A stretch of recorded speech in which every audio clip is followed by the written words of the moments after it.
Greetings YouTube, Fuzzfinger here, bringing you more Final Fantasy IV today as we make our way to the Tower of Babil. If you enjoy this episode, please don't forget to hit the like button and be subscribed to the YouTube channel.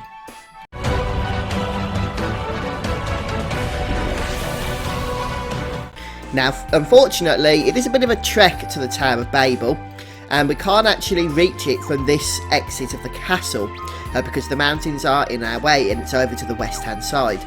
So starting from here, I'm going to show you the exit that we do need to use. I mean, you may already be familiar with the castle, having already collected all the items from it. But from the main hall area here, we're going to head through the western exit, which takes us into the inn. And then we're going to take the right-hand most exit. And I do recommend that you have your characters and your party set up in the way that I've instructed you in the previous episode. Mainly because it's going to make the upcoming battles a heck of a lot easier. Want to find these two tables. If you can't open this door for whatever reason, then speak to this dwarf. And then in this main big area here, we're just going to head out the exit at the bottom. But yeah, one of the things that you would really find useful is the draw attacks augment on Cecil. Since basically what that is going to allow us to do, and we've already got it equipped, is not only draw the enemy attacks, the physical, well, you know, single target attacks, which makes it easier in terms of healing, so we've only got one character to heal them, but it means you're going to get a lot more counter attacks because of it being on Cecil, so battles are going to go a lot faster.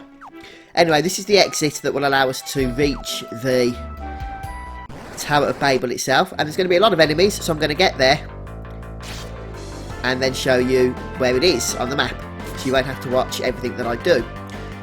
But just to show you, all of these single target attacks are being directed at Cecil, which means we're getting a nice amount of counter attacks here, along with our normal attacks. And we're only going to have to really worry about healing Cecil. So, other than that, I'm just going to keep auto battle on. By the way, Rydia's whip is also useful. From time to time, it will completely paralyse an enemy. And the difference between that and Cecil's sleep blade is that other physical attacks will not awaken the paralysed enemy. But okay folks, I'll see you at the destination. Okay, so this is the area you can see on the map where I've had to travel to, and it is a bit of a trek unfortunately, but as you come round here you're going to kick off a cutscene. Seems like the dwarves are trying to provide us the necessary diversion so that we can make our way inside here. I think we get the picture.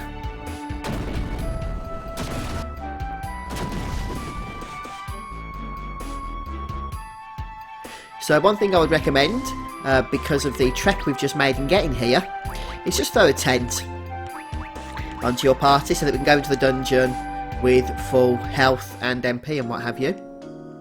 And obviously just save up as well. And just head on inside then, of course, when you're ready. So on this first floor, which is B13, we basically just need to make our way to the next floor, but of course we are going to explore it as we go. Now unfortunately, you may remember the flame hounds from one of the previous dungeons, the Tower of Zot. Now these guys suck basically. In fact, I recommend just running away from them, or the damage you're going to take is just simply immense. And they have a ton of health as well. So you can try and take them on. I guess since we're just not running away, maybe we'll give it a go. But be prepared to do a lot of healing and everything else. Although we've faced these enemies before, we haven't faced them in large groups such as this. They can also cast nasty fire spells as well, but we've been quite fortunate with this battle. But yeah, I wouldn't recommend trying to take swaths of these folks on. We'll see how much experience we get for this fight though.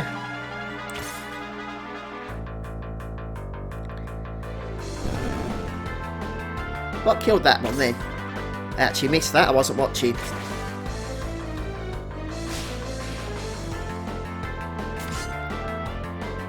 Quite mean looking, aren't they? Would not want to bump into one of those in real life. 7,000 experience. Well, at least we got a level out of it, I guess, for one of our characters. Just make sure we heal up. We do need to try and make our MP last in this place. So first of all we'll grab the chest. Nothing exciting, just an ether. But we are just going to have to head south, unfortunately, to a dead end.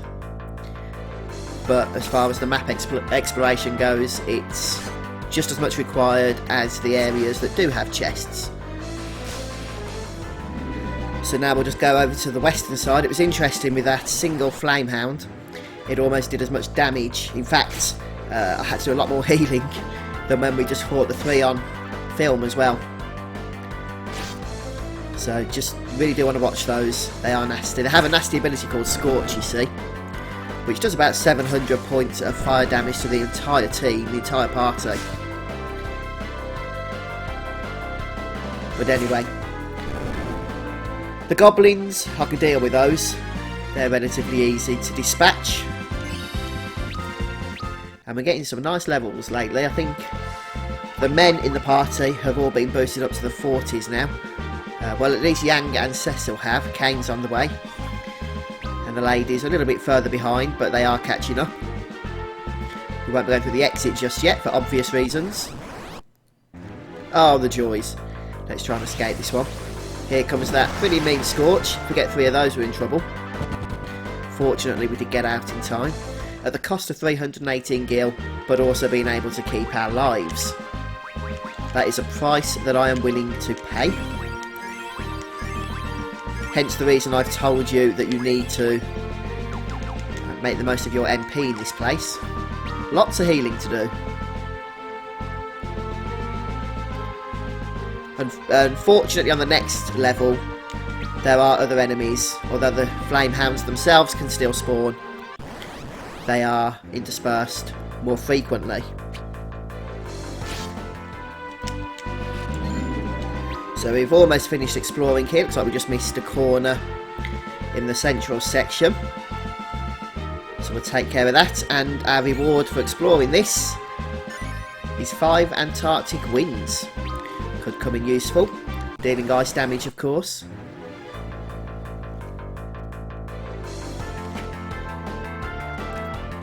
Hopefully it won't take us long to take down a single flame hound, but you never know. You never know. Even one can cause you problems, I assure you.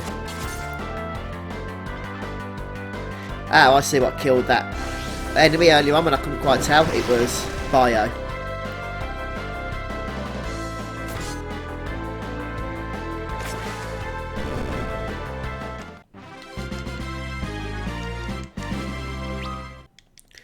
Once again, got to heal up.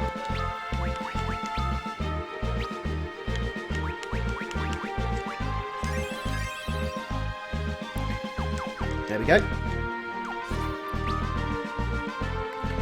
And now on to the very next floor, which is B12. So to begin with, we are going to encounter the same enemies, unfortunately. But if we start following the path, we're going to come straight into a chest.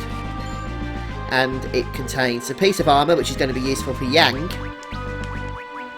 So before we go any further, we'll go ahead and throw that on. Basically just boosts his defence stats up a little bit. And now we're going to start heading south.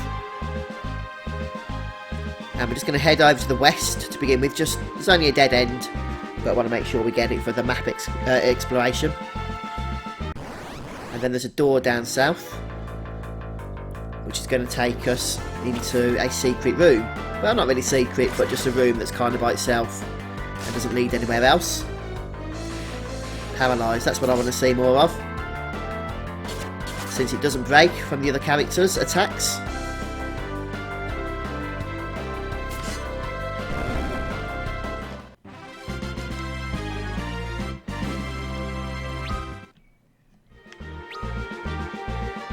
So here we go down south and through into the central door here. And there's a chest which we're going to grab first of all. We don't need to explore this room. But before we open this, just make sure you're healed up. Looks like we just about are, because we managed to paralyse that last enemy.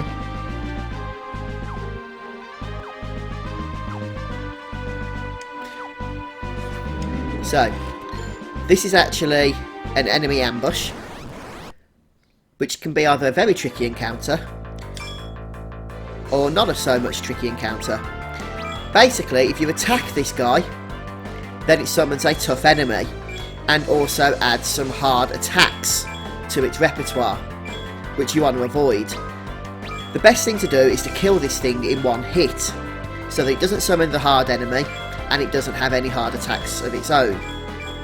And the best way to do that is obviously with Yang. So we're going to focus 3 times, and hopefully, so long as Yang doesn't miss, which is always a possibility, we should end this battle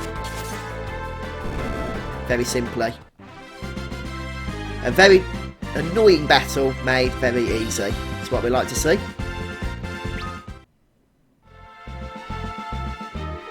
The only downside to doing it the way I've just done it is that you don't add the enemies it can summon to your bestiary. But since you would have to basically kill each enemy it spawns one by one, hoping that it spawns them all, that's not the best way to add them anyhow. We'll be fighting them soon enough, so don't worry about that. So that ice brand, no surprise, is going to be coming in very useful in this dungeon. So we'll go ahead and equip that onto Cecil here.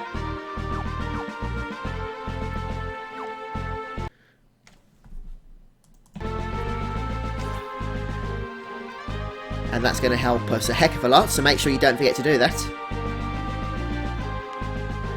And we're going to continue exploring the nether regions of this floor, but we're not heading for the door just yet.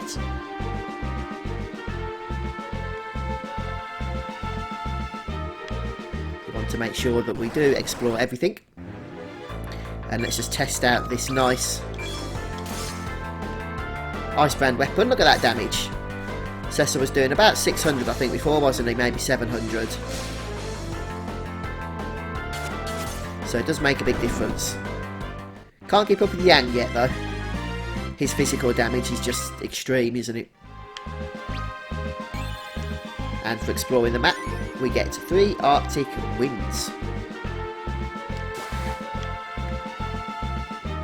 So head through this door, and there's another chest, as usual. Make sure you're prepared for the enemy ambush. Take off auto battle pretty darn fast. And we're going to follow exactly the same strategy that we have previously, which is 3 focuses on Yang. And with any luck, he's not going to miss his attack, which is possible, unfortunately, as I've suggested before. Though it's rare, in all honesty, it is rare.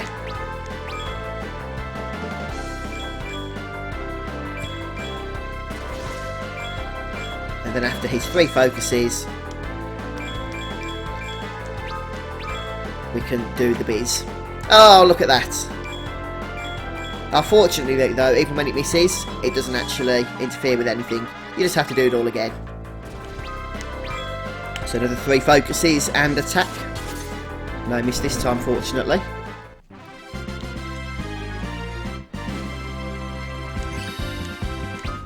So another ice weapon looted. We can equip that one onto Kane, also boosting his damage to healthy amounts for this dungeon. Right then. One thing to notice before we leave this room is there's actually different encounters that we can witness,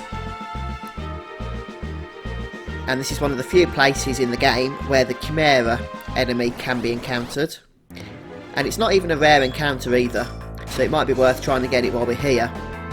Some of these flame hounds are still going to be annoying, unfortunately, but out of 5 different encounters they only actually occur in 1, so we've just been a little bit unlucky seeing them here. I might have to try and run away from this battle.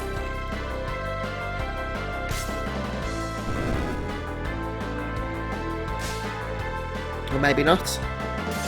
Hopefully we'll be able to avoid another one of those scorches.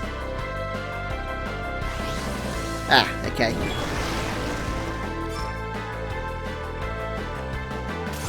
Time to try and escape, I think.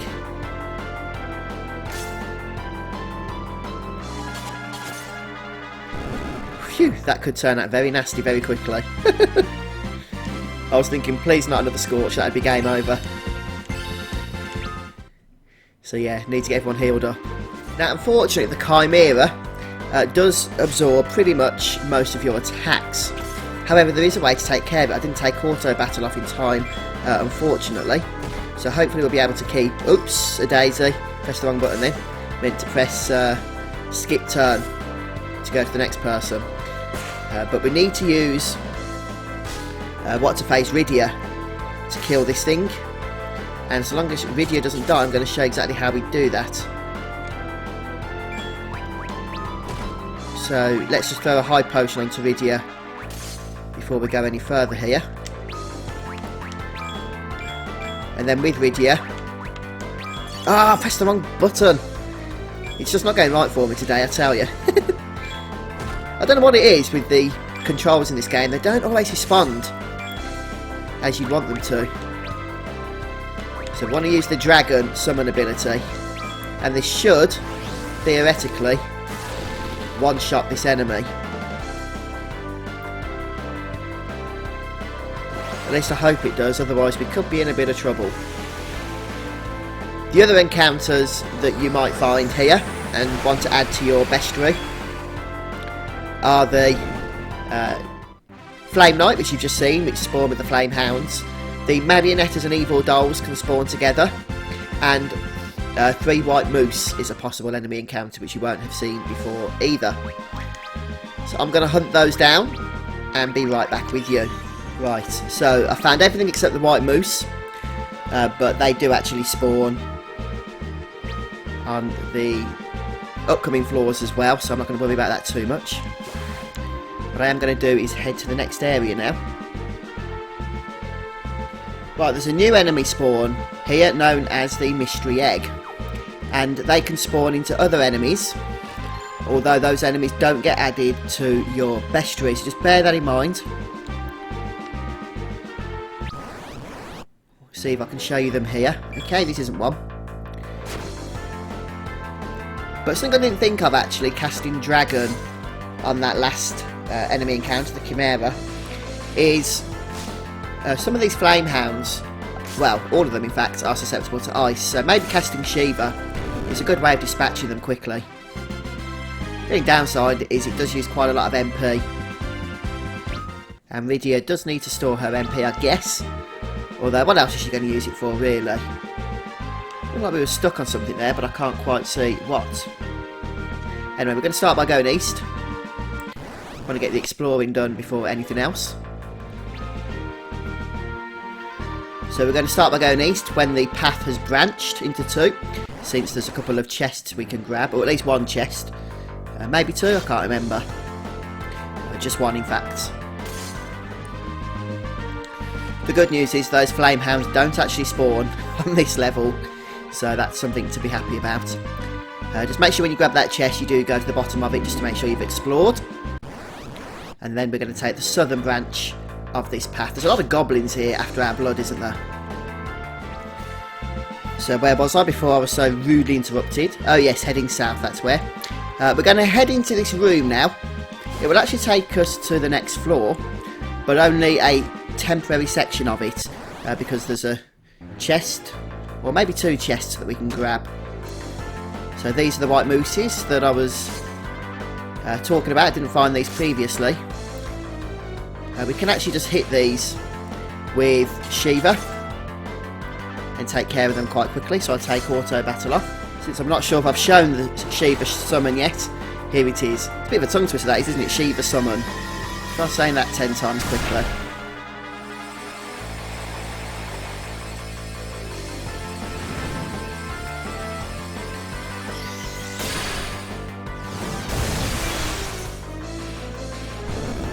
There we go, all taken care of.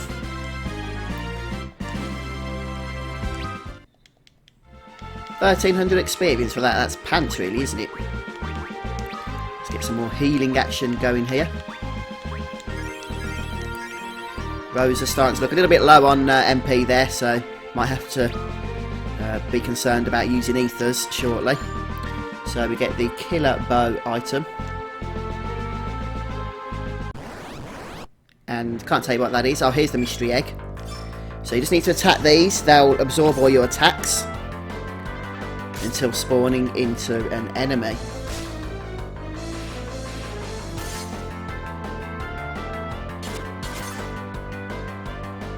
The enemy they'll spawn into on this floor is the black lizard. So you have to be patient for it.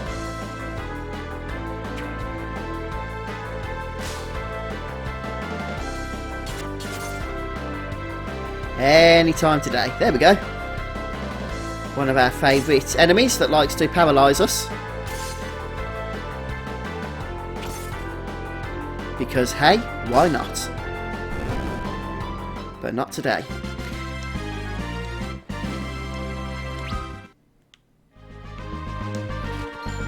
Okay, so first of all we need to go down to Rosa and give her the weapon we just collected, which is the killer bow. And then obviously we can make our way back to the previous floor, since there's nothing else we can do down here. And we're going to start by heading west. Be another chest for us to pick up here, this time containing a phoenix down. And this is the door we're eventually going to want to head to. So we do just need to map out the rest of the floor beforehand. There's another item we can grab as well. I'm not going to run away from this, so I'll just knock my microphone then. My mistake, there was no further items to grab, but you do get a white fang for exploring the whole place. So when you're ready then, head back to this door and we can go on inside. There's going to be some new encounters here, mostly the Naga and Medusa encounters, so be on the lookout for those. Obviously we've already explored some of this floor, so we're going to start by heading to the west. And as you can see, this leads to another door, which we are going to head inside for a save point. How wonderful.